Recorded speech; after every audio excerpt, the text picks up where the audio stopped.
कुत्तों की नसबंदी का खर्च आया 17 करोड़, मंदसौर विधायक के सवाल का चौंकाने वाला जवाब।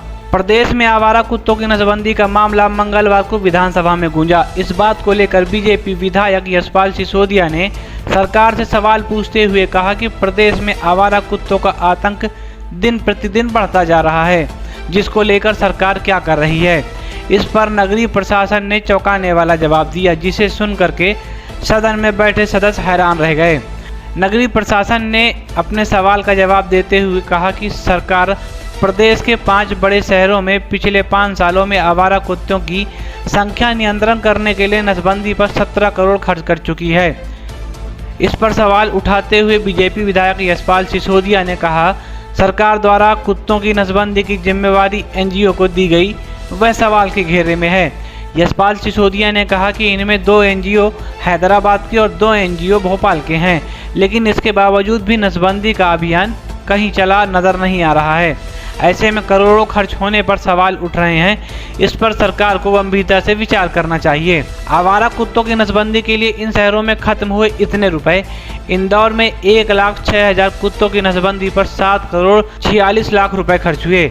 भोपाल में 1,04,000 कुत्तों की नसबंदी पर 6 करोड़ 76 लाख रुपए खर्च हुए। जबलपुर में 31,385 कुत्तों की नसबंदी पर 1 करोड़ 70 लाख रुपए खर्च हुए। उज्जैन में 9,000 कुत्तों की नसबंदी पर 50 लाख रुपए खर्च हुए। ग्वालियर में 13,277 कुत्तों की नसबंदी पर 53 लाख रुपए खर्च हुए। विधायक यशपाल सिंह सिसोदिया ने आश्चर्यजनक व्यक्त करते हुए कहा, इतने कम संसाधनों के बावजूद इतने आवारा कुत्तों की नसबंदी होना एक बड़ा सवाल है।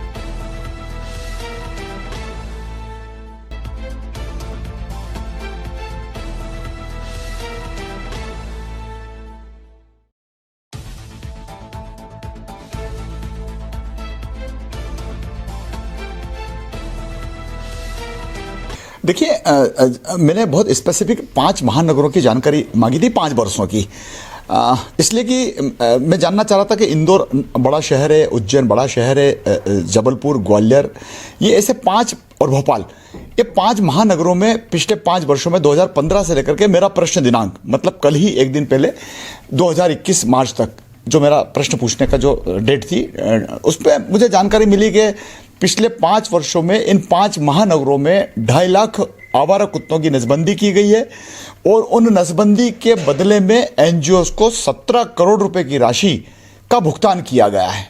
अब आप देखें कि जिस प्रकार से इन एनजीओ ने काम किया है वो कितने पारंगत है, उनको किस प्रकार से हायर किया गया, वो कैसे यहाँ पर आए, किस प्रकार से उन्होंने काम का संचालन किया, किस प्रकार से कार्य व्यवस्था को प्रतिनिधित्व किया है। महानगरों में भी अगर कुत्तों को पकड़ के नसबंदी की गई होती है, की गई है, तो आखिर उसकी प्रामाणिकता किसने करी? कुत्तों को पकड़ा, नसबंदी के लिए छोड़ दिया, क्या रिपीटेशन तो नहीं हो गया उन्हीं कुत्तों के दोबारा तो नसबंदी नहीं कर देगी? अनेक सवाल इस एक सवाल से उद्भूत हो रहे हैं और उसको लेकर के जब मेरा सवाल विधानसभा में आया है तो चर्चा का विषय भी बना है। 17 करोड़ 2.5 लाख कुत्ते, 5 महानगर, तो इसको लेकर के हैदराबाद की 2 एनजीओस थी, रीवा की 1 एनजीओस थी और देवास की 1 एनजीओस थी। ऐसे कुल मिलाकर के 4 एनजीओ ने मिलकर के इतने बड़े काम को अंजाम कैसे दे दिया? एक शहर में अगर औसत 1 लाख कुत्तों की नसबंदी की गई है तो प्रतिदिन का हिसाब लगा लीजिए आप।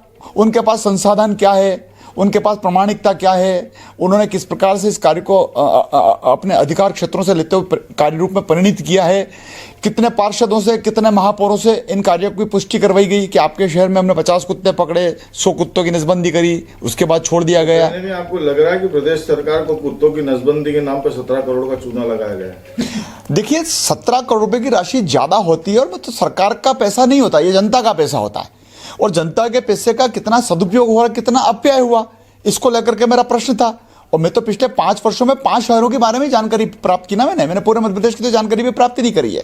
और कुत्तों की नसबंदी अगर की जाना है तो पशु चिकित्सा विभाग ने क्या रोल अदा किया, नगर निगमों ने क्या रोल अदा किया, फिर अन्य जो जनप्रतिनिधि होते हैं, महापौर और पार्षद, उन्होंने क्या रोल अदा किया।